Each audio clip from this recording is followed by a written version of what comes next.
Good afternoon to all of you. This is a very small book called A Personal Religion of Your Own. A very sweet book by Rameshji, perhaps a couple of years before he passed away. You see, this whole aspect of religion is what he used to invariably bring up in the satsangs. That the joke was that the basis of all the religions was the same, and yet we had religious wars over the centuries, far back as the Crusades to even now. And he would say this to anyone new in the hot seat that, if you take the four words in the Bible, thy will be done, or the Muslims say, Inshallah, God willing, at the end of every sentence.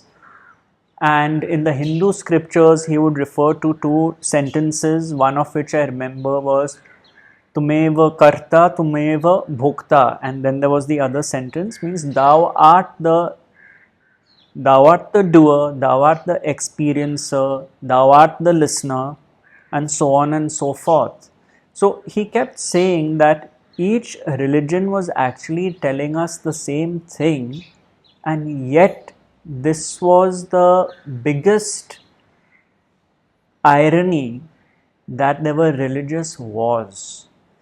And therefore, I think he was inspired to title this book A Personal Religion of Your Own. It was quite sweet. And he would always say that what one needs to understand is that we are a brotherhood of instruments through whom God's will functions. That is the true definition of the words universal brotherhood, which of course unfortunately is not so even today. So that was the foundation of probably a lot of what he wrote, what he spoke about.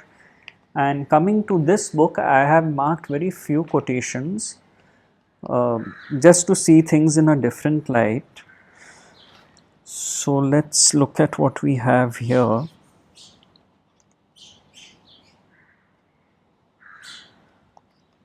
The beautiful part of the total acceptance of the principle of non-doership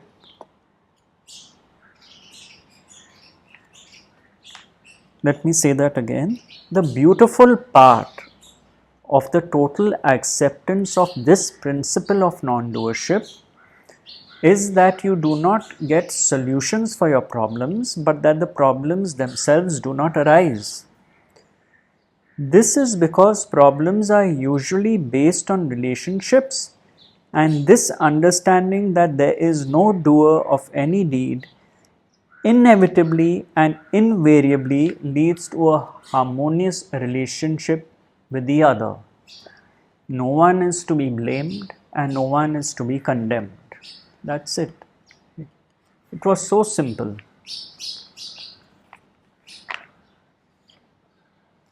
And here's a quotation on death.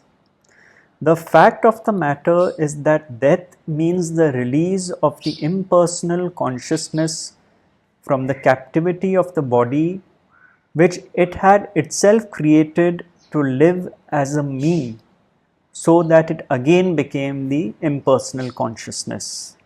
That is all that death means.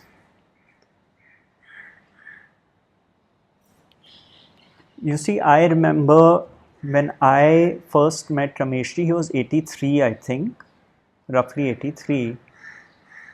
And he seemed really so youthful then, because I recall he would be walking for 1 hour up and down in his apartment. He was extremely fit. He was a bodybuilder in his younger days and won many state level competitions also. So I found it quite surprising when he would jokingly tell the people in the satsang that, I'm in the transit lounge. He would say, he would tell someone, I'm in the transit lounge. And if the joke is, he lived on for another 9 to 10 years, which is a very long wait in the transit lounge. I think his health failed him only in the last year and a half or so. And he was very clear. He did not really care about this whole phenomenon of death, never bothered him. He just felt that it was given undue importance. And it was so nice for me to see, especially when I had just started visiting him, because it was, as one would say, fresh conditioning to see an old man, so to speak, like a grandfatherly figure, so casual about this thing which is so troublesome and so heavy and so dull and depressing generally when this subject of death is brought up. And it was such a breath of fresh air to see whatever Rameshji would speak about dying and death. For me, it was quite a wonderful exposure to this kind of an understanding.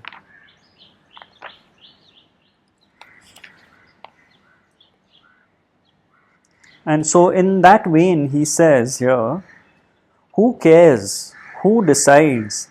I have led a beautiful life for the last 20 odd years, having done whatever I have wanted to do without bothering. Have I made a mistake? Have I committed a sin? Witnessing whatever happens as something that happens under the cosmic law without condemning anybody for anything. Can life ever be simpler than that? How beautiful. That is why Rameshji kept saying this teaching may not make life easier, but it is bound to make it simpler.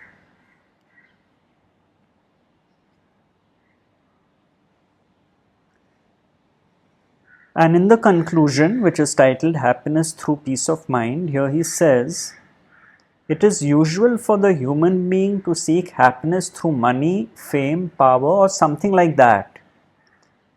Even if he does get this, very soon disillusionment happens with the realization that all these things bring with them the fear of losing it. That is so true. And here then I would like to add another pointer for you when you are on this journey is that you have started developing a preference to have fewer and fewer objects in your environment. Not as a rule, but as a generalization. Because ultimately it is not the objects, but it is the attachment to the objects, which is the identification. So, for example, one may be a collector of curios, but may not be identified with them and attached to them, and might, gift them away freely. Or if someone comes to one's house and one breaks because it's toppled over, you are not so identified that there's blame and condemnation and so on. But by and large, what Rameshji has said here in the end is so true, because that is also a reflection of space. You see, the fewer the objects, the more the space, in the sense that there is no clutter of material items and so on and so forth. Because as has been our experience perhaps early on, there's always the fear of losing these items in some way or the other. It's quite incredible, and it creeps into the smallest things also. Smallest things. So this disillusionment, where Rameshji says that even if he does get this, very soon disillusionment happens with the realization that all these things bring with them the fear of losing it. That is therefore the pointer that once we cross this bridge, it is a natural outcome, as I said, to want fewer and fewer things.